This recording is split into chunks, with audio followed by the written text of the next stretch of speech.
Good afternoon to everyone. Thanks for being in this class. We're delighted to have you here for some time. This is an online masterclass that is part of a cycle that we do every month with very interesting lectures and content. Today it's about innovation and urban strategy, about technology, public engagement, and the future of cities. And we're lucky to have Iben Falconer, who I will introduce quite in a moment to you, and that is certainly going to be sharing very interesting content. The content is very much in line with, and the title of the lecture is very much in line with what we do at the School of Architecture and Design at IE and at the Master in Business for Architecture and Design and for our other programs. It's basically what differentiates us as a school and as a vision for architecture is that we have a sort of wider understanding of the role of the spatial designer, the architect. We envision architects that have a deep business and innovation understanding, and architects that utilize this expertise to deliver basically better design and build better companies and deliver better value or more value to society.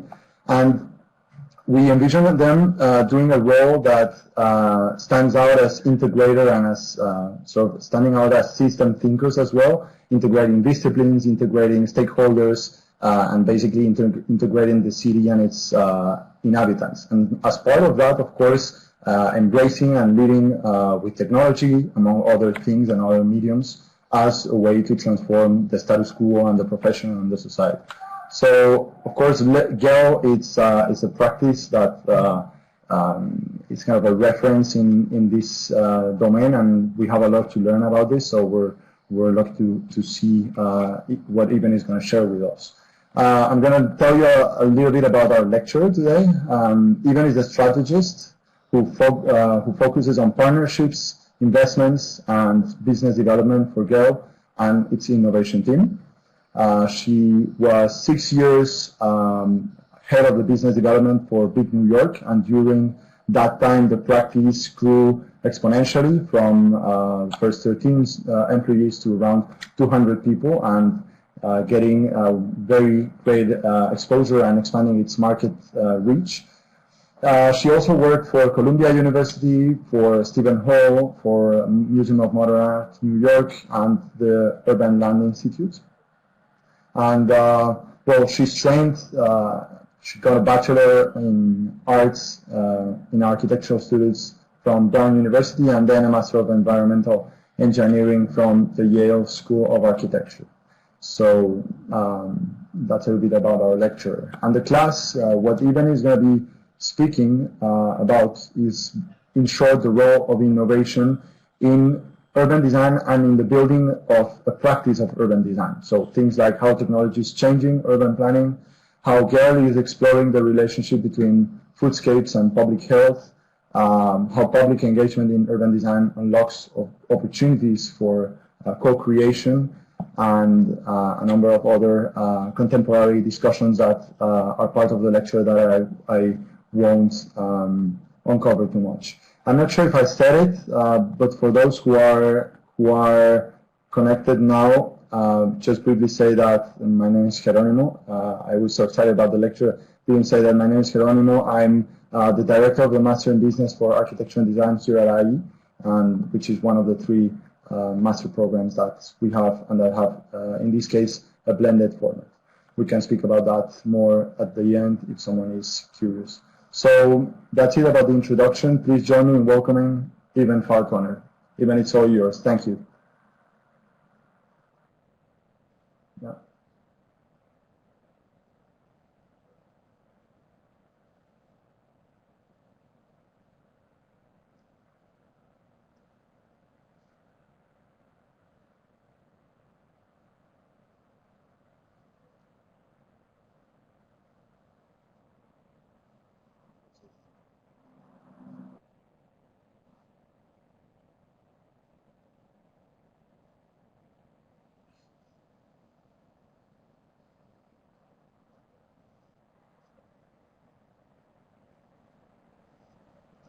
Okay.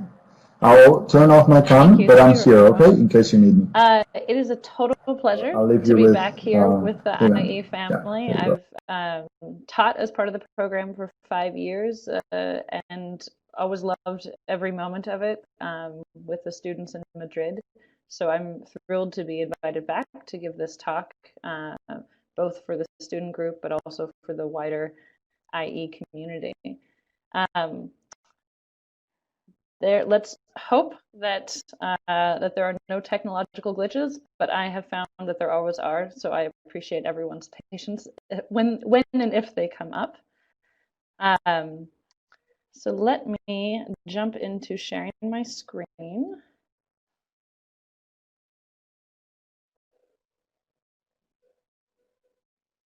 Excellent.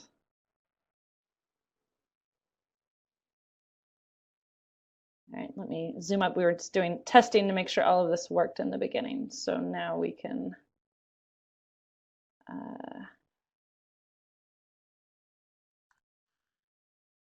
all right. Can everyone see the screen? I can't hear everyone, so I hope everyone can see the screen.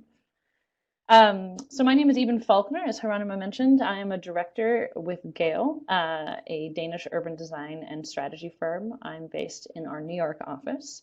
And I have a dual role, both within innovation and strategy for the firm. So I wanted to highlight some of the work that it's quite innovative, as we're not a traditional urban design firm to begin with, and some of the work that we're working on is really on the edge of what can be done with an urban design, which I think is fascinating, and I wanted to share that with you. I wanted first to introduce the firm and to talk a little bit about what we've done classically, what are sort of our classic Gale projects. I said we're not a traditional urban design firm, but we're really urban strategists and designers who put people first. And these are my colleagues. We're about 70 people. And what's interesting is that we're not just a group of architects and planners and designers, but I have colleagues who are also social scientists, anthropologists, and sociologists. And we approach every project first through really understanding through observation and analysis before we jump into design. So as we always say, as social scientists, we investigate life through the analysis of public life, and as designers, we study the quality of the built environment. I'm going to pause for a second just to make sure that there aren't any notes from anyone telling me that they can't see this screen. So 1 second. Is it still working for everyone? Yes, Diana is telling me it's working. Perfect. I just didn't want to get too far down the road and all of a sudden someone saying I didn't see any of the presentation. All right. So our work really comes from our founder. This is Jan Gale. I don't know if people know him, but he is sometimes called the Jane Jacobs of Europe. Jan is a researcher, an architect, a practitioner, and we at Gale, building on the actually at this point 50-year legacy of the work that he did with his students and fellow researchers in Denmark. And his research was really on how design influences people. I mentioned that we are based in Copenhagen. We have an office there. You can see some of the people on the left. We also have an office in San Francisco, and we have an office here in New York. There are more than one person in this office. I just love this photo. This is our managing director. Through those 3 offices, we actually work very globally. We've worked in over 250 cities around the world. So if I know there's a very global group on this webinar, so I'm hoping some people are seeing their cities on this map. And classically, Gale has worked with cities, with the public sector as our client, but over the last almost 20 years, our client base has grown from being primarily cities to also including foundations such as the Knight Foundation and Landania, to also working with real estate developers like Related and Build Inc. and large companies like Google and Ford, which because of their size have enormous impact on cities today. So we're quite proud of this wide range of client types, and it's something that's very exciting in our work. And I won't spend too much time talking about the specifics of our services, but since I mentioned that we're not a traditional urban design firm, I think it's worth pointing out the range of work that we do. So we do everything from benchmarking and early activation to community engagement, pilots and prototyping. We are often hired to do master plans and master planning frameworks. And we also, on certain projects, move into the design, whether that's public space design and streetscapes. And increasingly these days, we're being asked to look at the issue of mobility. So to take a couple of steps, those are big picture on what Gale is all about. We're all about public life. And this is something, it's worth sort of hearing the backstory about it. This is about the firm. This is Jan Gale when he was a much younger fellow. And he was an architect in Denmark in the modernist era in the 60s, doing modernist towers like many of his peers. And he had a very interesting and curious and thought-provoking wife, a woman named Ingrid, who's a psychologist, who asked him, what is the experience of people in the buildings and in the spaces that you're designing? And not only did he not have a good answer, he realized he didn't have an answer at all. And he was troubled by this and ended up really a major pivot point in his career. And he went to study around the world to study some of the most successful public spaces, to really start to understand, to analyze, and to map through observation what was happening in these successful public spaces and why. And you can see this diagram on the right. This is some of his early mapping of a street in Italy. And this led to some research that he started. This is one of his first books, Life Between Buildings, which has since been published in many different languages. And what was fascinating about this was there's this overlap in time between Jan's research and some shifts that were happening at the city of Copenhagen. And through his center at the Royal Academy, he was doing research on cities and started working with the city of Copenhagen to use this research and use these methods. And I feel like, I don't know if anyone here has been to Copenhagen, but it's a city that's frequently on the list of most livable, high quality of life, these sorts of superlative awards, which is wonderful. And particularly here in the American context, I always emphasize to people, well, it hasn't always been that way. It was also a city that was dominated by the car. It was also the city that didn't have public transportation networks the way it should have. But over the last 50 years, it has really changed itself. So I emphasize that story because it's not all about Denmark being perfect and Copenhageners have just figured it all out and they've always been great at it. They've also made the decision to put people first and to be very intentional about that. And that is why they have the outcomes that they're seeing now. So Copenhagen went from being a city with, just to pick on one example of pedestrianized streets, from having a major street being a pedestrian-oriented street, to having this network of them throughout the city. And this idea of this people-first vision has been taken into kind of all aspects of life, whether they're talking about bike policy, whether they're talking about pedestrianizing roads, whether they're talking about energy policy. They're really saying we need to make this a city that puts people first. And when we talk about public life, we're talking about something quite specific. We're talking about the social activity that takes place in everyday public spaces, on streets, parks, and plazas, and in spaces between buildings. But really what we're talking about is what happens when people decide to live their life outside of their home, their work, and their cars. And we know, and I think you're all human beings as part of this, you'll recognize, this will feel familiar to us, that public life is micro moments, it's shared interactions. It's little things that you didn't expect. It's the glance, a smile, either between friends who came to spend time together or between people who didn't know each other and just happened to be sharing a bench. It's something about this shared experience of being somewhere together and something that feels quite special and unique. And so when we talk about our client at Gale, yes, our clients are cities, and yes, our clients are developers, but ultimately our client is this walking human being who has a great interest in other people. And from this knowledge about what makes public life special, we've developed this toolkit, which is our public space public life survey. And this is really the kind of the core Gale methodology. And this is something I wanted to walk you through a little bit. It's quite fascinating. It's been under development at the firm, and we're always tweaking it as we go. But it's interesting also to think about the fact that we hear a lot about how people are very different. We have different languages, we come from different socioeconomic backgrounds, we maybe have different races, different cultures. But we also know at Gale that there's a lot of things that we all have in common. We're all roughly the same height. We all have the same need for stimuli, and we take it in through our eyes and our ears and our nose and our mouth. We all walk at roughly the same speed. We all have the same view cone, and we all, as human beings, need about 1,000 stimulus per hour. That's about 1 per every 4 seconds to feel alive.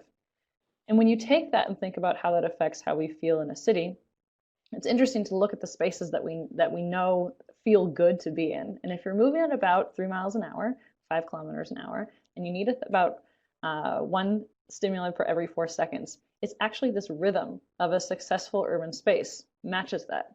So there's something there about that we all share.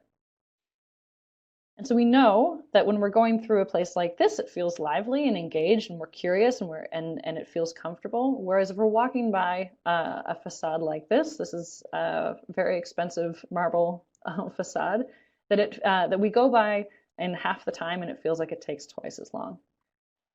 So through these observations, rather intense observations of lots of different cities and lots of different people, Jan Gale and his fellow researchers, and now at the studio, have developed what we call the 12 quality criteria for what makes a successful public space.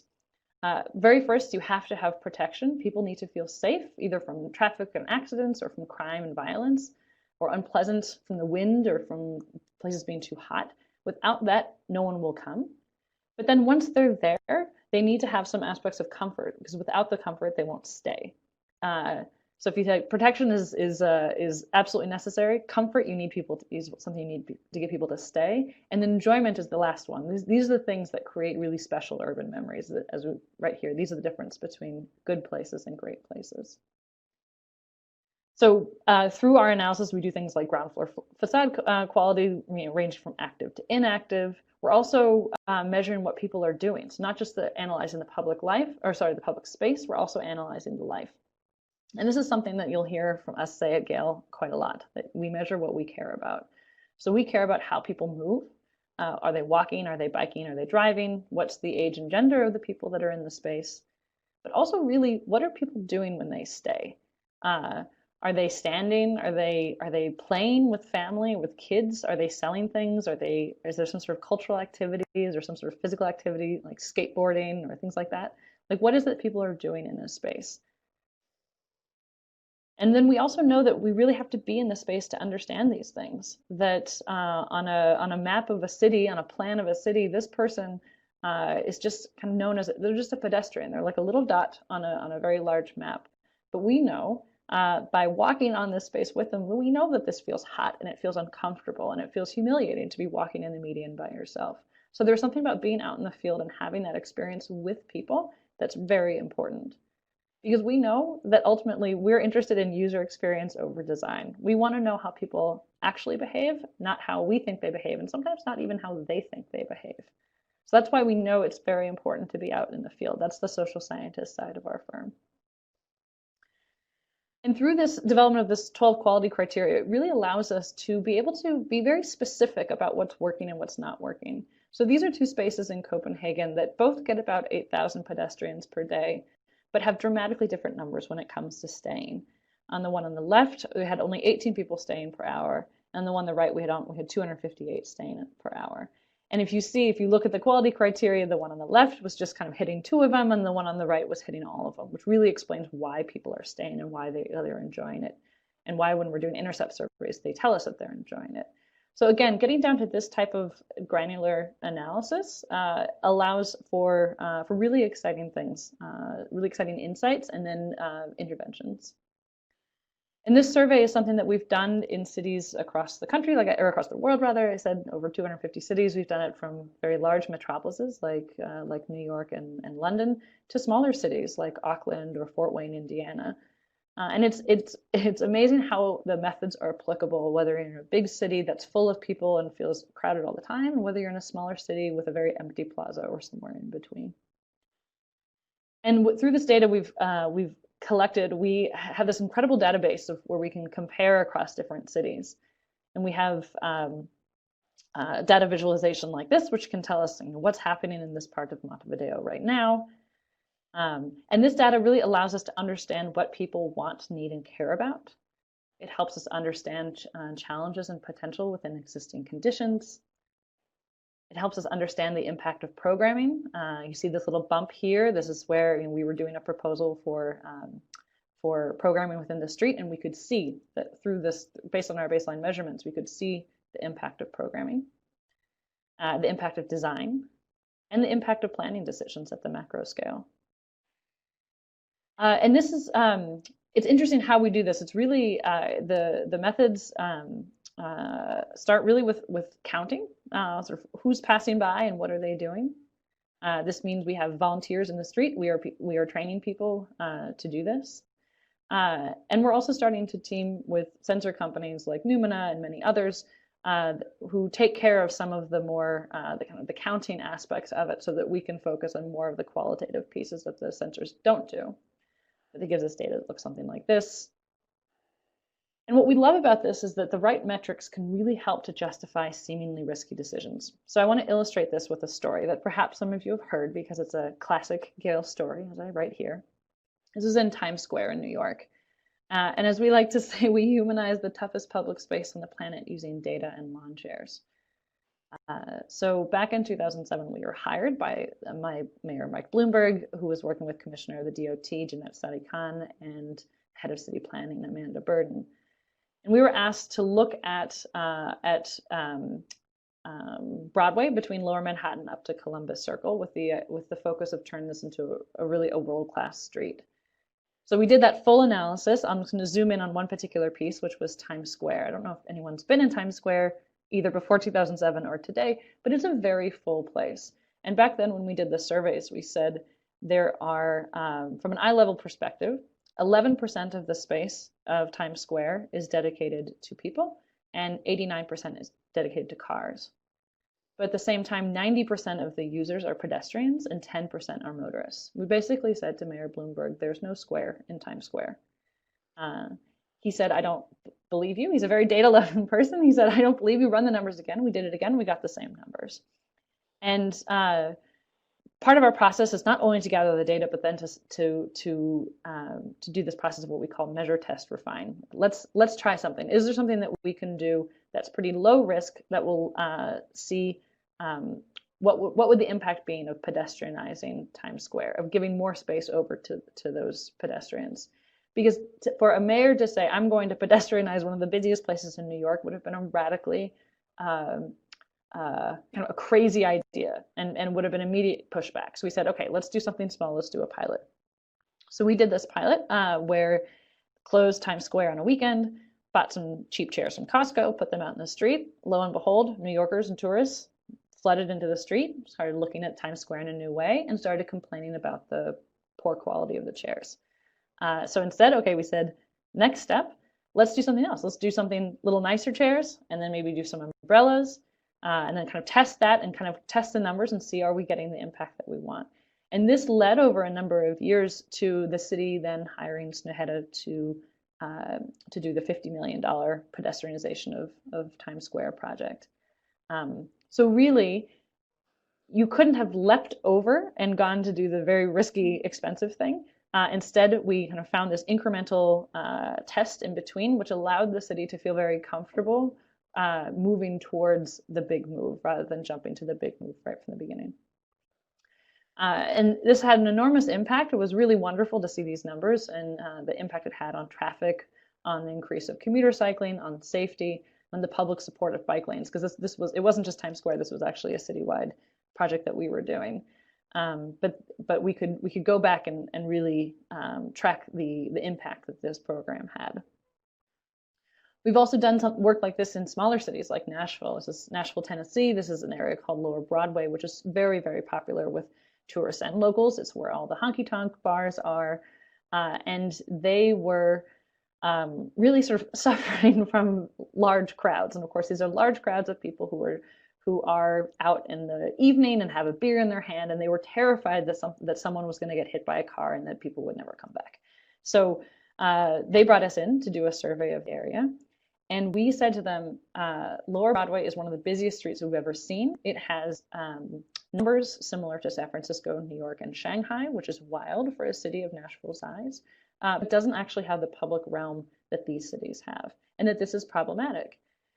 This blew their mind. They had never thought about themselves as having like a world-class city problem. So we said, this is a good thing. People want to be here. They want to be here, especially in the evening. It's super, super crowded. It's really kind of at this kind of peak crowd. It's over the crowding capacity throughout the day. That's not good. People don't feel safe there. And so we came up with this totally radical idea of widening the sidewalk. And they did this. And so sometimes what we're proposing can lead to a very fancy project from a international architect. Sometimes it's a very simple move of simply widening the sidewalks. But they were able to make this decision because they had good data and they felt comfortable that by doing this they would improve the situation and not break the thing that was very important to them, which was this strong economic activity. So we've done work like this in cities like Denver. This is on 16th Street Mall. In Melbourne, we've actually been working with the city of Melbourne from the 90s, so mid-90s, and still working with them today. Cities like Brighton in the UK. This is the Brighton New Road, which has become a complete street and incredibly popular. So within our innovation team, this is like this work that I just showed. This is like classic Gale. This is the stuff that we love doing. We can do it for cities. We can do it for private developers. But within the innovation team, we're also really thinking about how else can we use this data? What are the other things that we could do? So I want to take you through a couple of projects that we're working on. We know in the city that there's a lot of data to be captured and a lot of data to be looked at, from socioeconomic data, demographics, retail performance, air quality, accessibility. There's a lot. We know that cities don't know how their citizens use public spaces like streets and plazas. We're helping them with this. We also know that cities don't have the data we need. I know every city that you all live in has or I imagine has a Department of Transportation. They have incredible amounts of data on traffic patterns and in cars, so that decisions about the city are being made then about cars instead of about people. So if you don't, like I said, you measure what you care about. If you have data about quality of space or quality of life, then you can make decisions based on that. We believe that to meet the people's needs, city leaders today need a different tool or new tools to help them make better planning decisions. So we've been developing this thing called the Public Life Data Platform. And we know that public life data to us and to city officials, and maybe to you all if you're urban designers or in the planning realm, it looks like this. And we know what to do with this. We know what to make of it. We know how to interpret it. But for the average person, this is what public life data looks like. It's the transformation of Copenhagen from the 60s to today. It's what Times Square how it's changed in the last decade. It's about Brighton that I pointed out earlier, which has a 600% increase in people staying longer. It's this experience of people deciding to stay and sit in public seating and feeling more safe here in West Hollywood. So we've been developing this protocol. I'll tell you about the protocol, and then I also want to tell you about the platform.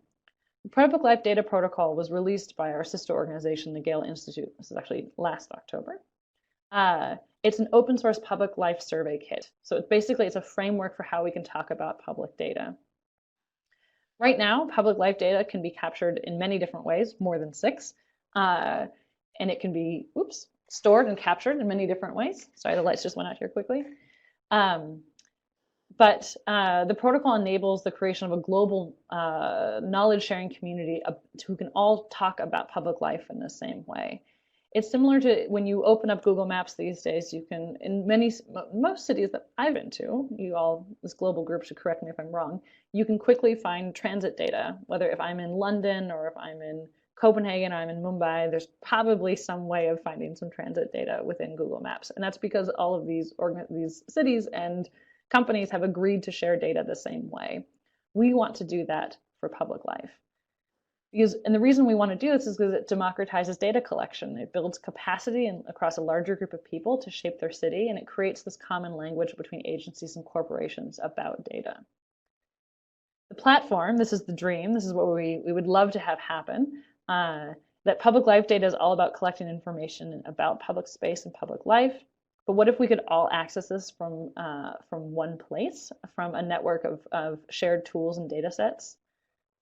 What if cities could share their data, even if they compete with one another for companies to move there and people to visit?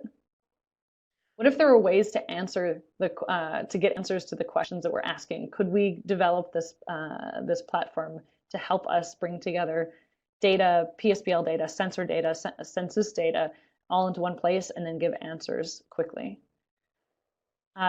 This would be the place for cities to find information about their city, about other cities in a very visual form. And we could finally get a clearer picture of how cities are performing for people. So this is a project that we're very excited about in the office, and something that we're very focused on. I want to shift gears a little bit now to talk about something else that we're exploring with public life data. We know that cities function as systems, and we know that food is one of the many systems in the city, just as wastewater management, water management is a system, or traffic is a system. And we're very interested in food because it's a system that not only has a big impact on health, but also on climate impact. But it's also something incredibly personal that you and I each every day choose what we're going to put in our bodies. And it's also social. It's something that we do together. So we've been very interested in this idea of the food system and how it relates to the city. And we started doing some research a couple months ago, a project with a charity in the UK called Guys and St. Thomas's Charity.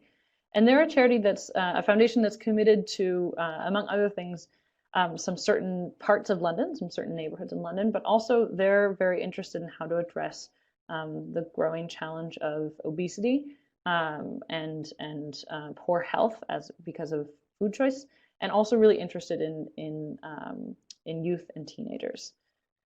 So we started working with them on this, and we came to them with the idea of let's explore the foodscape.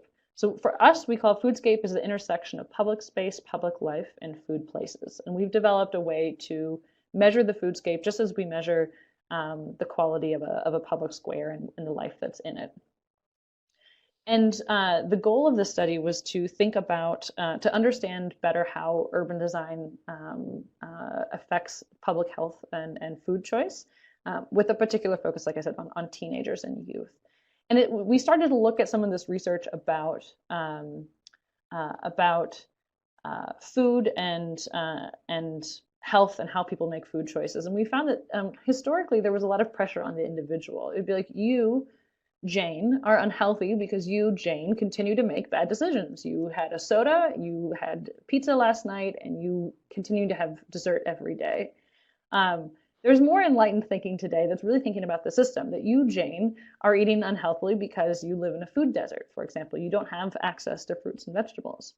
And we are really fascinated by where the individual meets the system. And to us, we believe that happens in the street and in neighborhoods. So we wanted to say, what are the ways that we could invite for new behavior through environmental changes at the street and neighborhood level? So again, my colleagues did an extensive series of PSPL and Foodscape survey back in July. And there were a couple of key findings from this, and there's a lot in this report, so there's no way that I can cover it all, but I want to give you some highlights. We found that there's real opportunities around people and places, transport hubs, and civic beacons. So in both, we were looking at two different neighborhoods that have some similarities, but also have some disparate health outcomes. So both of these wards, which are Camberwell and Peckham Rye, in case anyone's in London, have vibrant street and active streets where people spend a lot of time. We were seeing tons and tons of activity especially along some of the main transportation corridors. There was difference between the neighborhoods of how much fresh produce was on display. Again, I'm going through, there's a lot more data than this, but I'm just giving you the highlight. When we started to look at the human experience of the food environment in these two neighborhoods, we saw differing levels of activities in public spaces and parks. We were looking at where people were walking. We were interested in when were young people on the street. When were we seeing most of them? And we found most of them were there on their way or to and from school, but particularly in the afternoon. So peak right there around 3:30 in the afternoon. We were seeing that young people were attracted to a certain type of place that had a vibrant but inactive facade, had a medium-sized frontage. We started asking them. We were doing intercept surveys, and we've done a series of workshops with them, like why are you eating out so often? So and where are you eating? And we were expecting them to say things like, I choose to eat at these places because the food tastes good, or because it's cheap. And the number one reason that we were hearing was that they wanted to be social. So this kind of that's where their friends were. So this started to kind of clue something into us, like something's happening here. They also liked the food, but it was also because it was a habit. And there was a host of other reasons, but these were the three that we were hearing the most. And we started to think also about current policy around health and food consumption. So the City of London had actually has banned fast food advertising on all public transportation and properties and within 400 meters of schools. But what we were seeing out in the lived experience of the day was that that people were clustering around bus stops. So we'd have a bus stop here on which there could be no fast food advertising, but that fast food companies were paying 2 or 3x rent in order to be located right at transit stops. So in a way, that very well-intentioned policy wasn't actually having much effect in the street. And then we were seeing that these young people were spending a lot of time waiting for public transportation. That was a key activity. That's where we were seeing them in the street. And then we started mapping how this works in section. We were seeing that these fast food restaurants were actually acting as kind of the extension of the bus stop, that you would see the sign saying the bus is 8 minutes away, and you have that time, you can pop in, order something, come out, eat it on the bus as you go home. So really, fast food was acting like an after-school amenity, and that it was this kind of Bermuda Triangle of food choice. That these students and these young people, between the hours of, say, 2:33 and when they were going to be home for dinner, had a lot of freedom to make their own food choices. A lot of things were being offered to them in the foodscape, and all of the sort of social activities of these sort of teenagers wanting to be with each other. This was happening in fast food restaurants. So the foodscape was sending all of these invitations. We always talk about in urban design that you need to create invitations to stay. Well, these unhealthy food places were sending tons of invitations to young people. So it's no surprise that that's where they were hanging out. And we were also seeing that there's been a real decrease, sort of lack of investment in other sort of community centers and community places, whether this is libraries, community centers, galleries, maker spaces, anything. Like there's basically a real decrease in the places where these students could be. So as you were seeing a cut in spending in youth services, you were also seeing an increase in the number of fast food outlets in London. So we shouldn't be all that surprised that places like McDonald's are now becoming the civic amenity. It's the place where one young person can go in, buy a soda, and the rest of them, their friends, can hang out, and they know that they won't be bothered by the managers. There's informal seating. It's kind of generic. There's counter service. It's a place where teenagers can be teenagers, and we all know that when you're a teenager, there's not actually a lot of spaces that are dedicated to you. So we were interested in looking this from the inside, from the outside. We did a series of workshops with the students where we were asking them to take us through their neighborhood through their eyes. We say we ask people their questions they're experts in, which is their life. Why are you eating? What are you eating? Why are you doing it? Who do you do it with? We were asking them to map their everyday routes. Where do they go? How long do they stay there?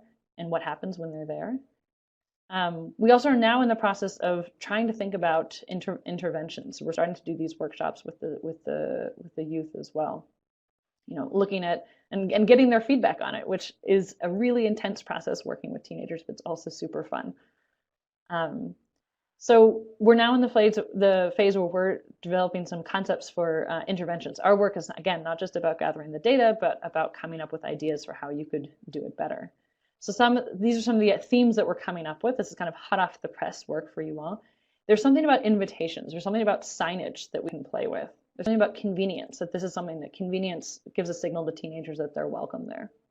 Adaptability, the fact that they can kind of move the tables around and cluster if they want to be a group of 2 or just 1 by themselves or a group of 10. There's something about public space. There's an opportunity around transit stops to do something there. We are always really interested in good precedents from around the world of other things that have been done before. So thinking about like kind of high-level conceptual, what are different types of waiting spaces?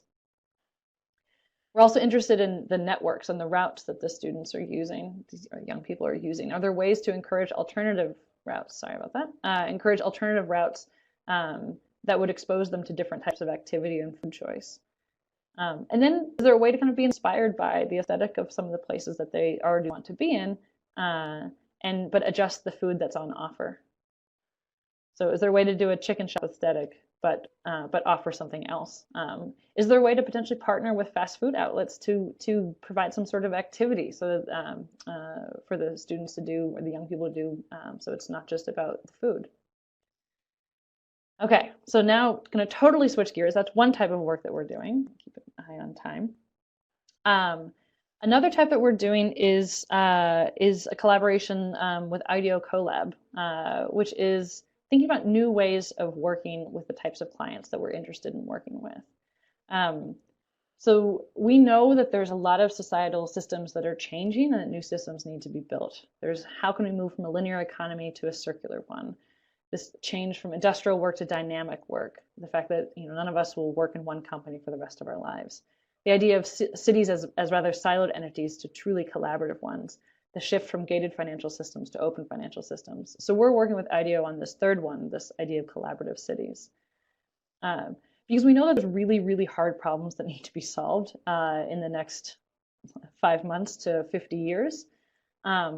And we know that cities are facing a lot of these challenges. There's housing affordability crisis, there's strained transit systems, there's epidemic of loneliness. And this is in spite of things that there's plenty of capital, there's incredible technology that's being developed, and there's a desire for change. And so when you see well, why aren't cities doing better? Or what are the challenges? People will list all sorts of reasons why. These are some of them. Everything from too much rent control to not enough rent control, to racism and redlining, to capitalism as being the problem. And we know that solving these problems will require collaboration.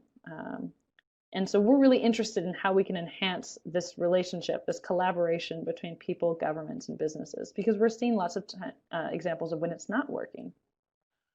This is what it looks like, in an ideal scenario. But we know in real life it's much more like this. There's much more lots of people, lots of opinions, not enough time to work together.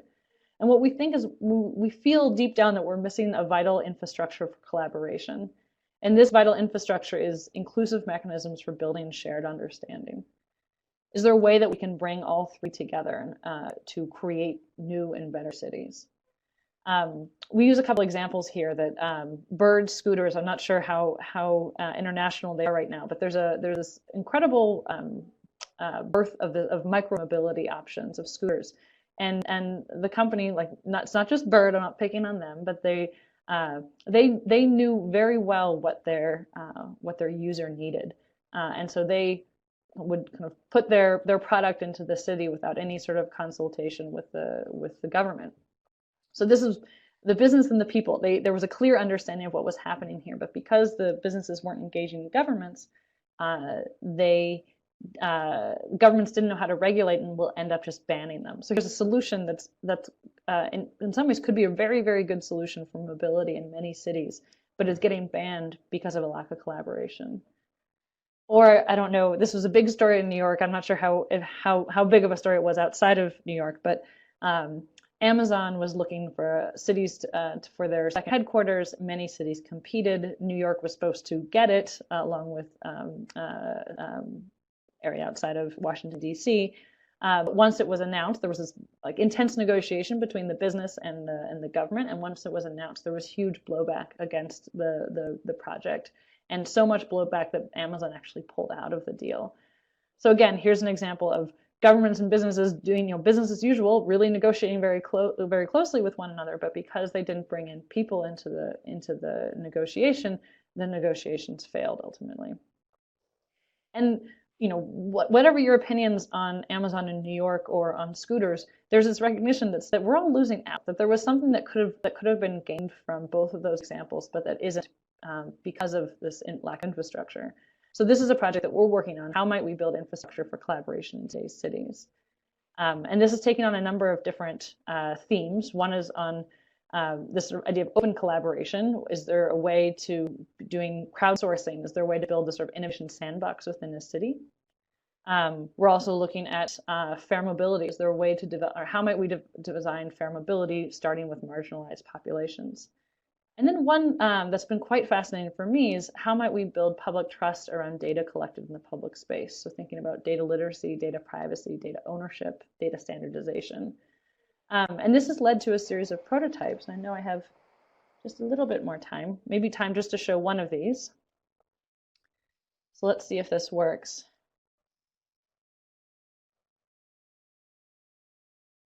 I'm going to check in with you all again and make sure. Can everyone see? Can someone tell me?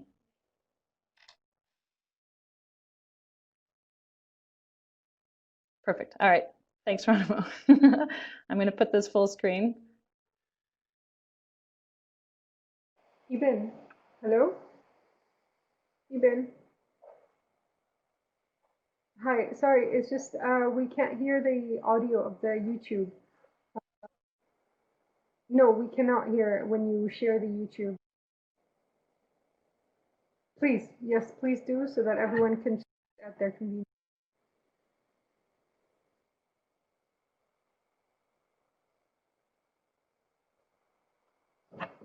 Can you try pressing play? Yep. Yes, it works. Yes, perfect. Yep. Can you hear or not hear? Huh. Maybe should I just post the link? Okay. Let me try if I take my head.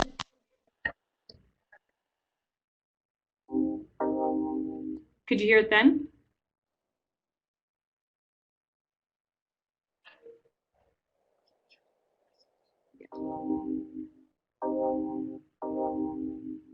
My name is Jasmine Suri, It works perfect. Let me just full screen. and I'm a senior at Rutgers. So we worked on a project about the way that sensors in cities pick up data and can be used for city planning or mapping or for local government to really understand their environment. This is a cool project focused on how people can understand more about data and what's collecting about them. So what we built is an interactive art display that has people walk up to it and has a camera on the monitor, and you can kind of see different amounts of data collection that is presented on you. So it's kind of like a mirror, and each display has a different amount of data collected on you. So the first one is like all these different things like gender, age, income, height. The second one is more of just like a blob. It recognizes that you're there, but it doesn't really know what you look like. And the third one is just like a dot. You're just like a person, and you're just an object in this environment. And the third is really just what the sensor is actually picking up. So object categorization of, is this a person versus a bike versus a truck? So it's a great way to show the differences between maybe what Facebook or Google collect versus what a sensor in a city might collect. So we decided to go, after talking to some of the people that we were meeting with, like the Berkman Center at Harvard, after talking to Numina and the engineers that work on those sensors, we started realizing that we can create something that starts a conversation versus solves an issue. And so our art exhibit is really to start a conversation, like what does data literacy mean to you? What does data collection mean in the age of smart sensors in cities? And with this movement towards smart cities and IoT devices and connected technology, what does that mean? And making an impact while doing all that, you know. Our art display is actually going to be in the Bow Market, so it's super exciting.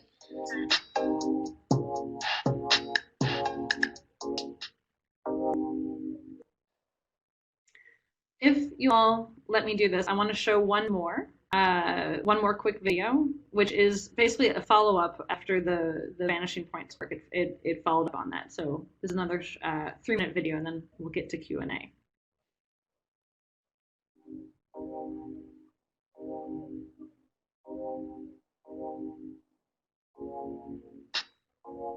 Our brief asked us, how might we help build discourse in the public around cities and private companies collecting and sensing data?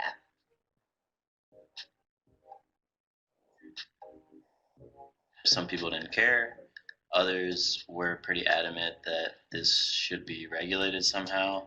And generally, some people thought it was pretty creepy. What kind of spread across all of those, everyone was interested in why.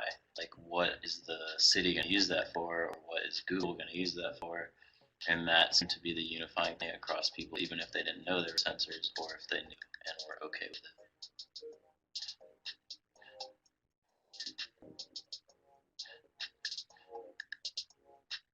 So when we went to the engagement lab at Emerson and interviewed a couple of people there, we learned that they use gaming specifically to help people feel comfortable with issues that might be impacting them, and also to engage with subject matter that's kind of touchy overall.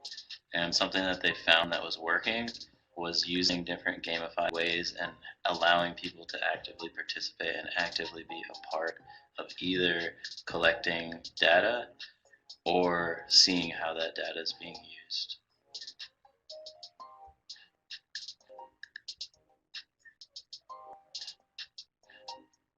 We built 2 final prototypes. One prototype was an app called CommuniSense for cities or governments or public realm to communicate what projects they're working on, to be as transparent as possible, saying where they're putting data collection sensors, beacons, or video, communicate about the project, and allow for feedback from everyday citizens, and also allow the citizens to follow different aspects of the project. And then, so we created a kiosk to prototype more of the why of the situation. So we created a kiosk that would have a VR experience, and people go into this VR experience to enter the persona of a person who might be collecting that data.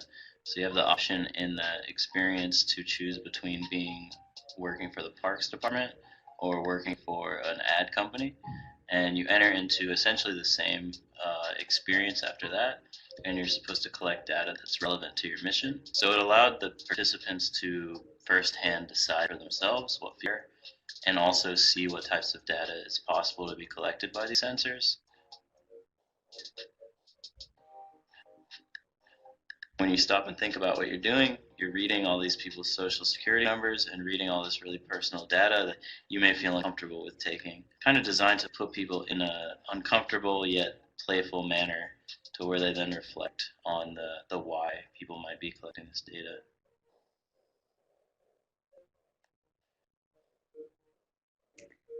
Okay. Going back just to talk with you all. Thank you, Diana, for posting those.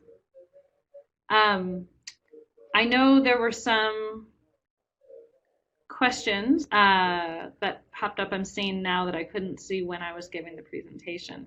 And I want to be mindful of time. So I know we covered a wide range of things, from foodscapes to data privacy. But I'd love to answer any questions that people have, perhaps if they've reposted them or if they can repost them.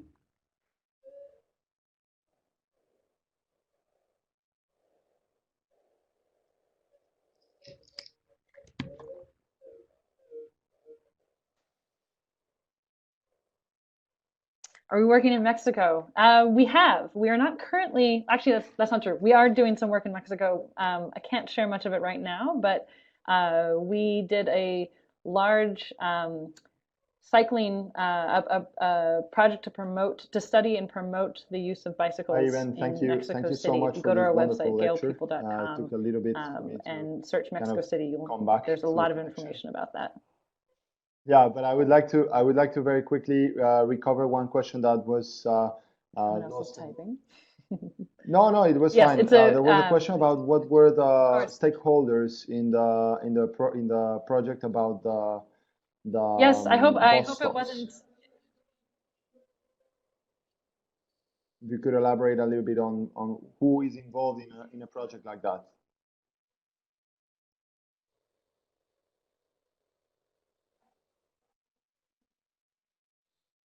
The foodscapes in London.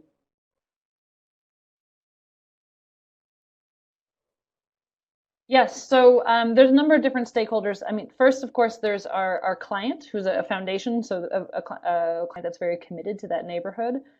We also worked with a local community organization, TSIP.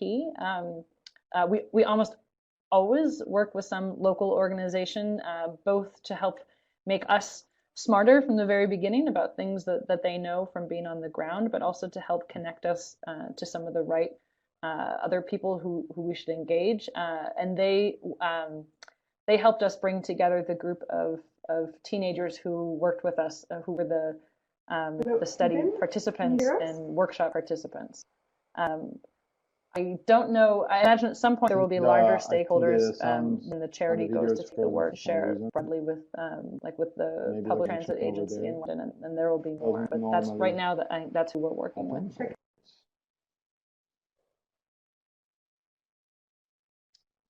Good. Lots of questions coming in. Let's see. We're working in projects in India. Iben, I'm sorry That is a to good interrupt, question. but Please forgive me. I joined the company in November, so I do not know all of our projects yet. I know I had some colleagues yeah, who, I'm who sorry to were interrupt you, but we in had coming to Pune at some some point. problem with your voice and video. Would you Go ahead, mind Geronimo. repeating, like briefly summarizing the answer? I'm sorry.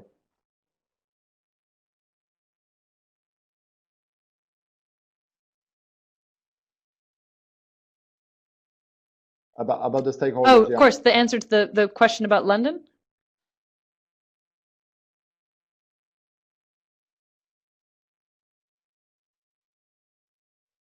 Yes, sorry. So yes, we worked with a wide variety of stakeholders. One, of course, being our client, which was the foundation, the Guys in St. Thomas's charity.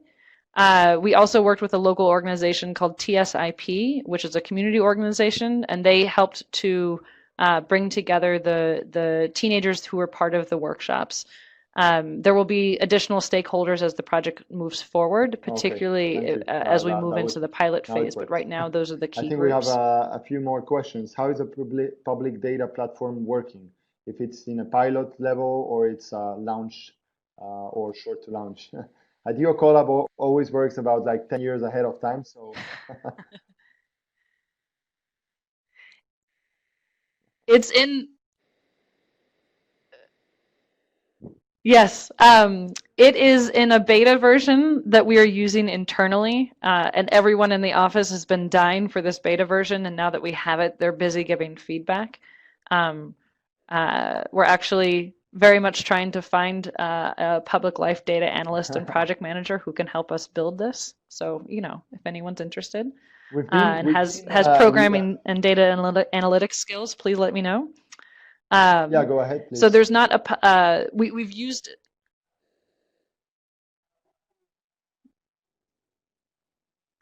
Oh, we haven't used it. So I talked about the platform and the dream. The protocol is being used. That protocol of shared ways of gathering data and collecting it across cities. That's being done now with Seattle, Vancouver, and San Francisco, as well as actually the city a of very Copenhagen. promising project from ours. If you want, yeah. Should I just look at I some was of these just, questions and pick a yeah, couple? no, I was just saying that that's a Oh very yeah? promising project. We've been in contact with some companies that have technology that is kind of groundbreaking in terms of data collection for public space through video that have been participating in some of the workshops that we do here on innovation as part of the Master in Business for Architecture and Design, but also are related to real estate and to the strategic design, let's say. And I mean, we can see that's a domain that is going to be quite impactful for our field, and that we really need to understand in depth and get our hands on top of that from the technological point of view in architecture and in design companies. So I was thinking that it's very interesting that you responded like, would there be some data analyst and some coder basically available, because it's quite scarce, and it's actually one of the challenges of companies like from our world to get it to change their mindset and start thinking about multidisciplinary teams like that. So I mean that was just a comment. We might share more opportunities for dwelling on this further on. So yeah, there are more questions. Okay. Absolutely. I'd love any thoughts, but I completely agree on terms of Absolutely, the yeah. shift in education. Yeah, just go Yes, ahead there's with tons. So with should the I ones just that you pick believe some? are more. Okay, so someone asked, do you work on your projects?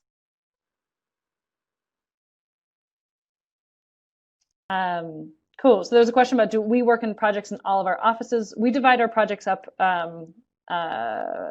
There's kind of a home base in one office, but we often use each other as resources. So for example, we have a cycling expert who used to run the cycling program for the city of Copenhagen, who's in our Copenhagen office. So anytime we're doing something that has to do with mobility, in any of the offices, we will bring him in as an expert. So there's certain content experts who will work on projects across different offices. Let's see. How unique are the methodologies used by Gale? Do you think qualitative data and quantitative big data are in competition with further development of new technologies? I think the methodologies at Gale are very unique. We have become advocates for other people to use our methods. So we've always been very, very open about that in terms of teaching master classes, in terms of capacity building on the side of our clients so that they, we've been hired by cities to teach them how to use these methods so that then they can use them on their own, not always having to hire us back to do it. And that to us is a win because that means that a city is caring about public life in order to make that long-term investment. So the tools, the methodologies are unique, but we've been uniquely open about sharing them. And then Kevin's asking this question about qualitative data and quantitative data are in competition. I don't think they're in competition. I think you need both. Just to take an example, there's something that you can learn from, let's say if you're looking at a plaza and you want to understand how people move through that space and why. There's a lot of data that you can get on a quantitative level that will show you exactly the paths, kind of the paths most trodden in a certain area. But there's also something really important about being on the site to understand why. Is it because trash never gets picked up on that corner and so everyone's avoiding it? Is it because it's really hot, or is it very noisy on the street and that's why people avoid that certain area? So there's certain things that you really need to be on the street in order to understand. So we like the mix. That's why we always advocate to be out in the street with our clients so that they see what's happening there. So with sensor technology right now, sensors can capture either a very specific amount of data that's growing, but we still believe there's something about the human observation that can bring a lot of nuance to that data. All right, let's see some other questions here. Amongst government, public, and business, who's the most difficult to crack in order to get them involved with the project? I think it's different. Different sectors have different challenges. With the public sector, there's sometimes a challenge of city governments being quite siloed. We've often made the case that the street from a human perspective is experienced as a whole. You walk down the sidewalk, you see the trees, you hear the cars passing by. But in terms of which government agency is responsible for each piece, that's very siloed. That could be Department of City Planning, it could be Department of Transportation, it could be a state entity as opposed to a city entity, particularly here in the US.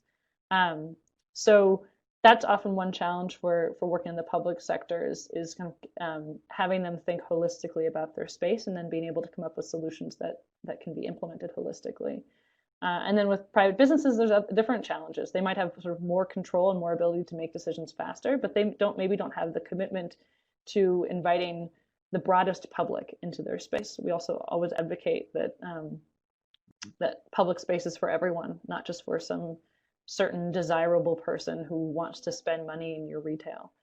So it really depends on. I wouldn't say one's harder than the other, but both have their unique benefits and their unique challenges.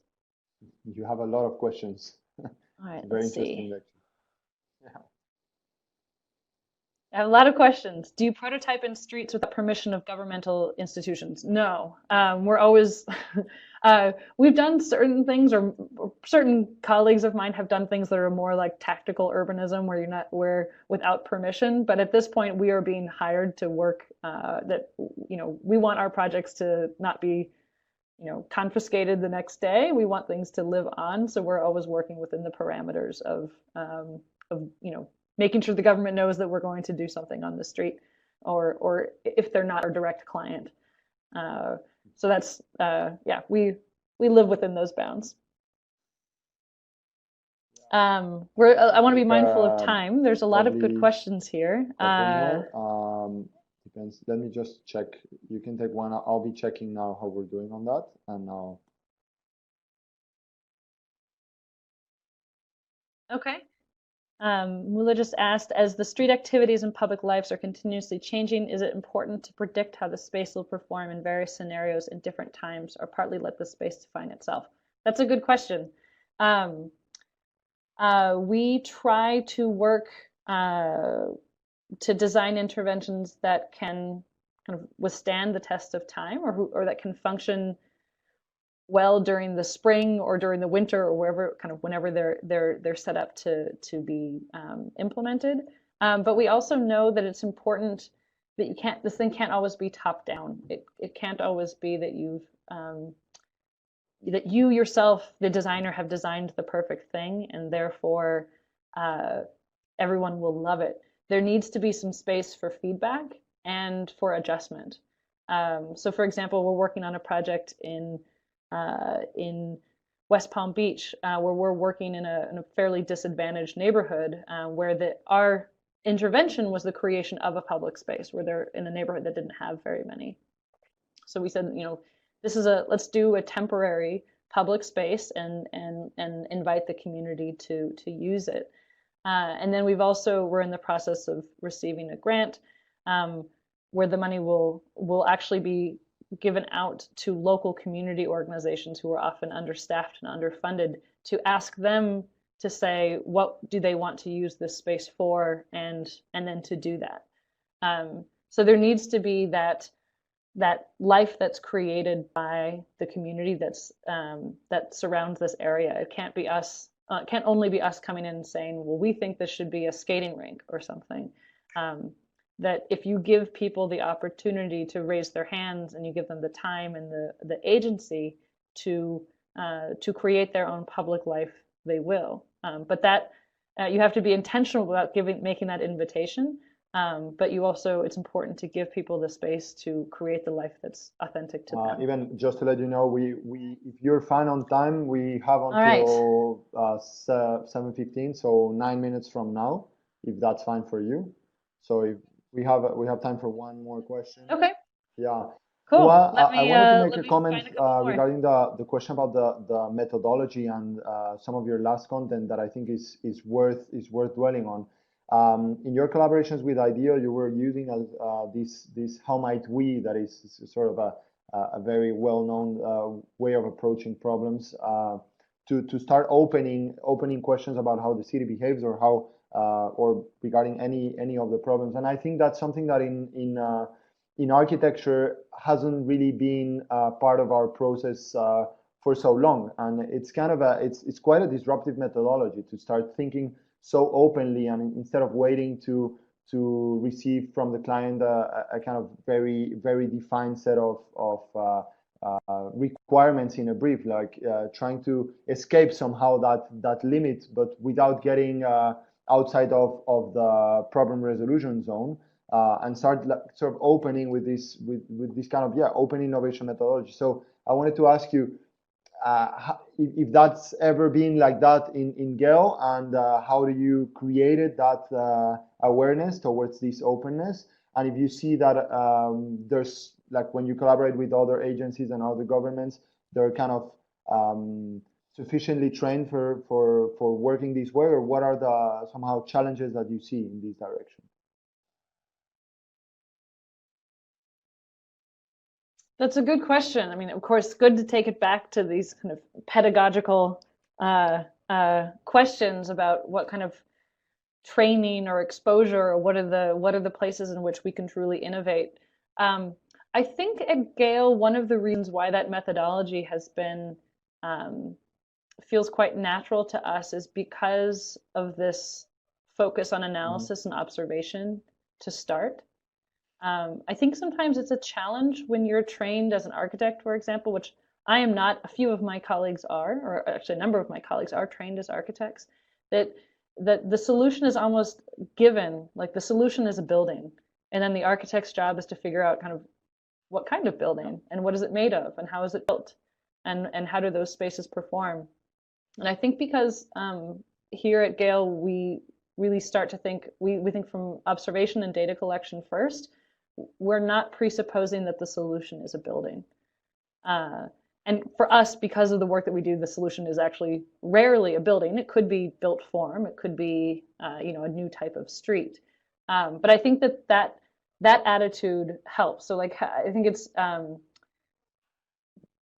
wouldn't say that it's hard to collaborate. In some ways, I think it makes it easier for us to collaborate with others because it's not like, if it's not like if we're working with another architect and we say, well, it should be this type of building, and then the architect says, oh, but I disagree, it should be this type of building. Like we're advocating for something entirely different. I don't know if that answers the question. Yeah, definitely. I mean, I wanted to see your point of view on that and your experience, and yeah, definitely that's very important to transform the way architects work, like include more sort of, if you want, an entrepreneurial mindset into their day-to-day. And it's true that we are more used to work with it a certain. I mean, there's still a lot of variety and, of course, a lot of creativity in our work, but that sort of questioning the brief is something that needs to be, you know, strongly instilled and more open if we ever want to expand the role of architects and expand the sort of industries in which we have things to say, and actually a lot to say, not only architects but also all sorts of spatial designers, if you want. So yeah, I think that's very valuable. Thank you. Maybe. Yeah, I think there's also, and maybe one additional point on that is that I think architects are well trained already from their education in this idea of testing ideas and having to explain their ideas to a large group of people. That's always been part of the architectural education. So I think that it's not like the entire pedagogy of architects has to be thrown out. But it's a way, it's a bit of cultivating the thinking of like, how can I be involved in the project? How can I bring kind of an architectural way of thinking in terms of like a design way of thinking to the project before the solution has been defined as a building? Because then the building gets handed to you and say, you architect, then make this as a building. I think that there's an incredible skills that architects have. It's a bit about getting upstream of the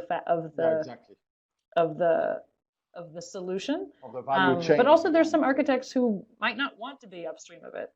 Yeah, absolutely. I mean, and that is right. I mean, the thing is about really understanding the power of the processes and the power of the skills that we work with and how they can be applied in different levels of the, as you said, like upstream, well, at different levels of the value chain or different sides of the dice, if you want, which is another way to put it.